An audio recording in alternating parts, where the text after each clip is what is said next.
పవన్ కళ్యాణ్ తన మీటింగ్స్లోనే చెప్పాడు, he's not administrator, నేను పాలన చేయలేను, పాలనకు పనికిరాను, నేను ఏదన్నా ఉంటే గలాటలు చేయడానికి పోరాడడానికి మాత్రమే పనికొస్తానని చెప్పేసి చెప్పడం జరిగింది. అతన్ని ఒక టూల్గా, ఒక ఆయుధంగా మాత్రమే తెలుగుదేశం పార్టీ వాడుకోవడం జరిగింది. సో అడ్మినిస్ట్రేషన్లో అతనే చెప్పడం జరిగింది తన రోల్ ఏమీ లేదు అని, ఏదన్నా కానీ పోరాటాలు దానికి అని చెప్పేసి. సో తన గొంతును, తనకున్న ఆ సినిమాకున్న క్రేజ్ను మాత్రమే తెలుగుదేశం పార్టీ వాడుకొని ఆ రోజు సక్సెస్ కావడం జరిగింది. ఈ రోజు పవర్లో ఉన్నాడు కాబట్టి తెలుగుదేశం పవన్ కళ్యాణ్ యొక్క బలహీనత కూడా వాళ్ళ నమ్ముకున్న ఫ్యాన్స్ కి వాళ్ళందరికీ కూడా అర్థమైంది కాబట్టి డెఫినెట్ గా he's going to be zero. ఇలా చాలా మంది అన్నారు, వచ్చాము, డెఫినెట్ గా కూడా రేపు కూడా రాబోతున్నాం.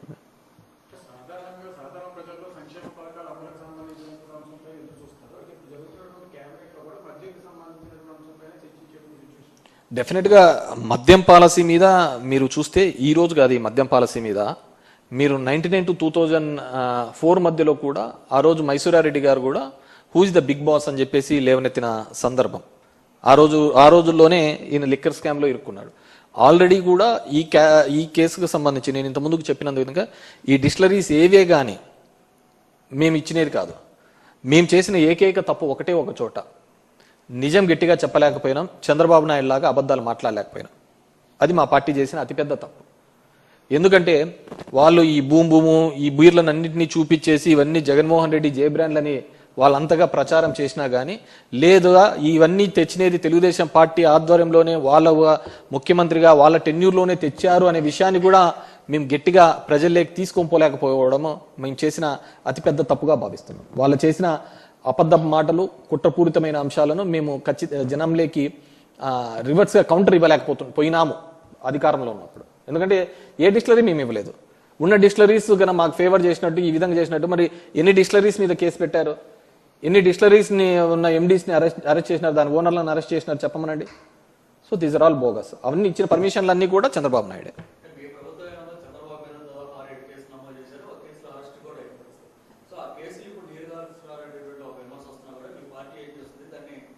డెఫినెట్గా వీఆర్ లీగల్ బ్యాటిల్ చేస్తున్నాం. ఇప్పుడు వాలంటీర్ల మీద పట్టిన కేసును కూడా వాళ్ళు ఏదో రివిజన్ పిటిషన్ వేయడం జరిగింది. చంద్రబాబు ఆ రోజు పవన్ కళ్యాణ్ 30,000 మందిని కిడ్నాప్ చేసినాడని చెప్పేసి, ఇవి చేసినారు, అమ్మాయిల్ని చేసినాడనే ఒక అంశం మీద వాళ్ళ నేమనెత్తిన దాని మీద కూడా మేము కౌంటర్ వాళ్ళ ఆ కేసును తీసేయాలని చెప్పేసి వేయడం జరిగింది. లేదు మళ్ళీ దాని మీద కోర్టుకు అప్పీల్ చేయడం.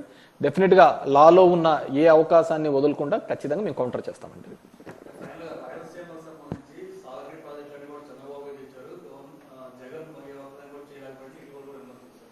చంద్రబాబు నాయుడు గారు రాయలసీమ ప్రాంతంలో వచ్చి అక్కడ రైతన్నలను అడిగితే చెప్తారు ఈయన చేసిన ఘనకార్యం అండి. ఈరోజు రోడ్ల మీద టమోటాలు, ప్రతి పంటను చూడండి రోడ్ల మీద వేసి ఇబ్బంది పడుతున్న పరిస్థితులు చూస్తాం.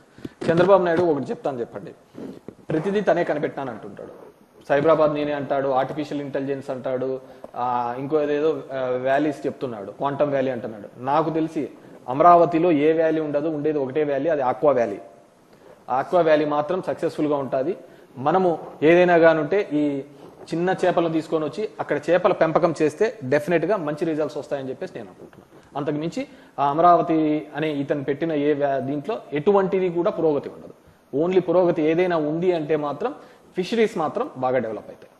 చెప్పలేదు చంద్రబాబు నాయుడు గారు నోటికొచ్చినట్టు చెప్పి ఈరోజు ఎప్పుడైతే హామీలు అమలు చేయాలనుకున్నప్పుడు వచ్చేకల్లా రాష్ట్రాన్ని అమ్మేయాలా, ఇది అమ్మేయాలా అనేది చెప్తున్నాడు. ఆల్రెడీ ఆంధ్రప్రదేశ్ రాష్ట్రాన్ని చంద్రబాబు నాయుడు తెలుగుదేశం పార్టీ కూటమి ప్రభుత్వం ఫార్ సేల్ పెట్టేసింది.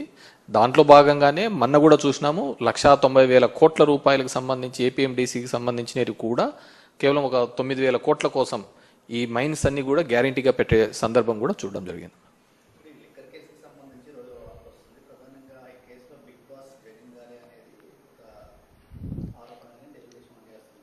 మీరు బాగా చూసినారు అంటే ఈ రెండు పత్రికలో, ఈనాడు జ్యోతి పత్రికలో వచ్చే కథనాంశాలు కానీ ఇవన్నీ బాగా చూసినారు అంటే 4 to 9 వరకు కూడా రాజశేఖర రెడ్డి గారు ముఖ్యమంత్రి ఉన్నప్పుడు కూడా తెలుగుదేశం పార్టీ ఎప్పుడే కానీ తన ఏం కావాలని అసెంబ్లీలో కూడా మాట్లాడడానికి ఉండేది కాదు మ్యాటర్. ఏదో ఒక మ్యాటర్ని ఈనాడు పేపర్లో పబ్లిష్ చేసేది, అది తీసుకొని వచ్చి అసెంబ్లీలో గందరగోళం చేసే పరిస్థితి ఆ రోజు మనం చూస్తున్న సందర్భం. ఈరోజు కూడా సేమ్ అదే స్ట్రాటజీనే వాడుతోంది.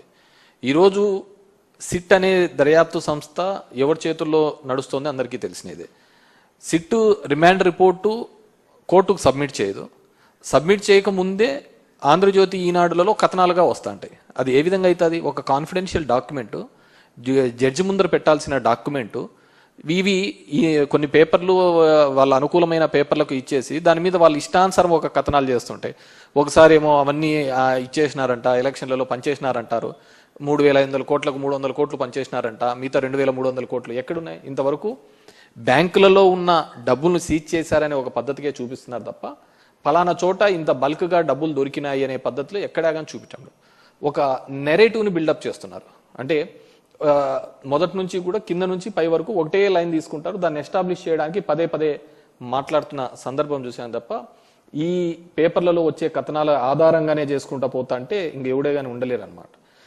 నేను ఇంతకుముందు చెప్తున్న విధంగానే జడ్జి దగ్గర ఉండాల్సిన రిపోర్టు, సిట్ కాన్ఫిడెన్షియల్గా మెయింటైన్ చేయాల్సిన రిపోర్టు ఒక వారం ముందరే ఈ 2 పేపర్లలో ఏ విధంగా వస్తున్నాయి? వీళ్ళు ఎవరైతే దోషిగా చెప్తారో అతన్ని పేపర్లలో వచ్చే దోషిగా చెప్తారో అదే సిట్ రిపోర్ట్లో వస్తుంది. ఇంకెక్కడుందంటారు దీంట్లో? సో ఈ సిట్కి ఏమాత్రం క్రెడిబిలిటీ లేదు. ఖచ్చితంగా పెట్టే దొంగ కేసులే. మీరు బాగా చూసినారు అంటే ఇప్పుడు ఏవైతే ఉన్నాయో ఈ లిక్కర్ సంబంధించి, డిస్టిలరీస్కి సంబంధించి ఏ డిస్టిలరీ కూడా జగన్మోహన్ రెడ్డి, వైఎస్ఆర్ కాంగ్రెస్ పార్టీ ఉన్నప్పుడు మేము ఎవరు పర్మిషన్ ఇవ్వలేదే. ఆ డిస్టిలరీస్ పర్మిషన్ ఇచ్చినదంతా చంద్రబాబు నాయుడే. మరి సరే, డిస్టిలరీస్ నుంచి ఈ విధంగా అవకతవకలు జరిగినాయి, బలవంతంగా ఉన్నారు. సో దీనిలో డిస్టిలరీస్ కూడా భాగస్వాములే అయినప్పుడు వాళ్ళ మీద ఎందుకు కేసులు పెట్టలేదు? ఈ మందు సరఫరా చేసిన ఆల్ ది డిస్టిలరీస్ వీళ్ళ మీద ఎందుకు కేసు పెట్టడం లేదు? సో దీన్ని ఏదో విధంగా ఎస్టాబ్లిష్ చేయాలని కొంతమంది ఆఫీసర్లను బెదిరించి వాళ్ళని అప్రూవల్ అని ఏదేదో కథనాలు చూస్తున్నాం. డెఫినెట్గా చట్టం ముందు ఉండేది, ఆ చట్టానికి అనుకూలంగా చట్టం ముందర నిలబెట్టి ఖచ్చితంగా మేము ఫైట్ చేస్తాము. ఖచ్చితంగా నిర్దోషులుగా ఈ కేసు నుంచి అందరూ బయటకు వస్తారు.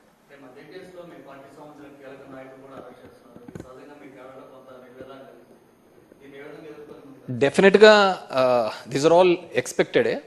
ఏదో ఒక విధంగా ఈ ప్రభుత్వం మీద బురద జల్లాలనే ఒక ఆలోచనతో ఈ ప్రభుత్వం జరుగుతుంది. మనం మొత్తానికి చూసినట్టే చిన్నది కానీ ఒక గ్రామ స్థాయిలో కూడా ఒక చిన్న గొడవ జరిగినప్పుడు వాడొచ్చి ఇంటి మీద గొడవ చేసినా కానీ మా మీద కేసులు పెట్టే సందర్భం. సో అంత మైక్రో లెవెల్లో నుంచి కూడా దీన్ని మానిటర్ చేస్తున్న సందర్భం. So we are all ready for ఎలాంటి కేసులు పెట్టినా ఏ దానికైనా సరే వైఎస్ఆర్ కాంగ్రెస్ పార్టీ సిద్ధంగా ఉంది. ఎటువంటిదైనా సరే చట్ట ప్రకారం మేము వాటిని ఎదుర్కోగలుగుతాము. డెఫినెట్గా ఎవరెవరైతే దీనిలలో భాగస్వాములు అవుతున్నారో, దీనిలో అంత ఉత్సాహంగా చేస్తున్నారో రాబోయే కాలంలో దాన్ని ఖచ్చితంగా అనుభవించి చెప్తారు.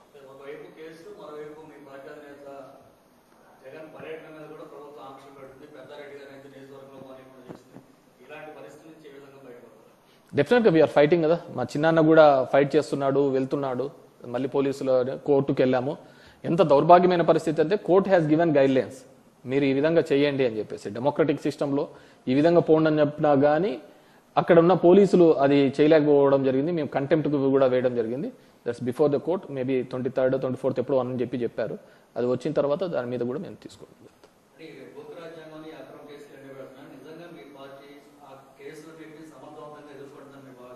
డెఫినెట్గా వీఆర్ ఫైటింగ్ ఫర్ ద ఏ కేసుకైనా భయపడుతున్నాం కదా. మీరు సింపుల్, మీరెంత అనగదొక్కాలని చూస్తూ ఉంటే ప్రతిపక్ష పార్టీలను అనగదొక్కాలని చెప్పేసి ఈరోజు కూటమి ప్రభుత్వం చేస్తే దానికి 3 ఇంతలుగా మేము బౌన్స్ బ్యాక్ అవుతున్నాం. ఈరోజు జగన్మోహన్ రెడ్డి గారికి వెళ్తే వచ్చే జనాలే, ఆ క్రౌడే దానికి నిదర్శనం. దీంట్లో ఎటువంటిది లేదు. ఈరోజు చూసినారు అంటే జనాలు ప్రతి సందర్భంలో కూడా రైతు అనే వ్యక్తి గిట్టుబాటు ధర లేక ఇబ్బంది పడుతున్నాడు. మాకు ఎప్పుడు ఉండేది ఇదే, వర్షాకాలంలో రావాల్సిన వానలు ఎండాకాలంలో వచ్చినాయి.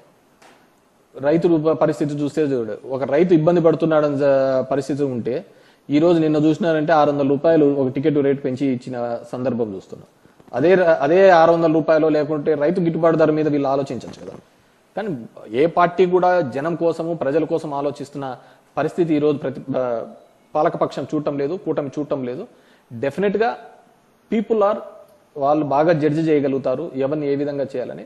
డెఫినెట్గా రాబోయే కాలంలో వాళ్ళందరి మీద కూడా ప్రజలు ఒక తీర్పుని ఇవ్వబోతున్నారు.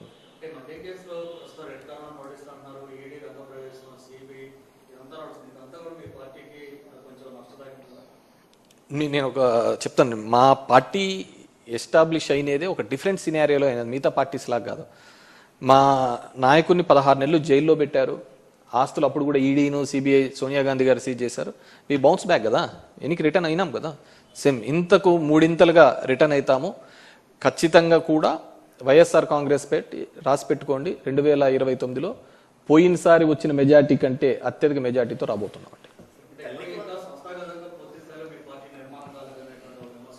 సంస్థాగతంగా నిర్మాణం కాకపోవడానికంటూ ఏంది నాకు అర్థం కావటం లేదు. ఇప్పుడు సంస్థాగతంగా లోకల్ బాడీస్లలో చూస్తారంటే సంస్థాగత నిర్మాణమైనాం కాబట్టి మేము పోటీ చేసి అన్ని గెలవడం జరిగింది. సంస్థాగతంగా 40 ఏళ్ల చరిత్ర ఉన్న తెలుగుదేశం పార్టీ మన లోకల్ బాడీస్లలో ఫ్రీ హ్యాండ్ ఇచ్చినా కూడా పోటీ చేయలేని పరిస్థితి, అంతటి దౌర్భాగ్యమైన పరిస్థితి. మేము గెలిచిన వాళ్ళని పీక్కొని మళ్ళీ వాళ్ళు సంబరపడుతున్న పరిస్థితి. మా ప్రస్థానం 12 ఏళ్ల రాజకీయ ప్రస్థానానికి 40 ఏళ్ల తెలుగుదేశం పార్టీ ప్రస్థానానికి చూడండి.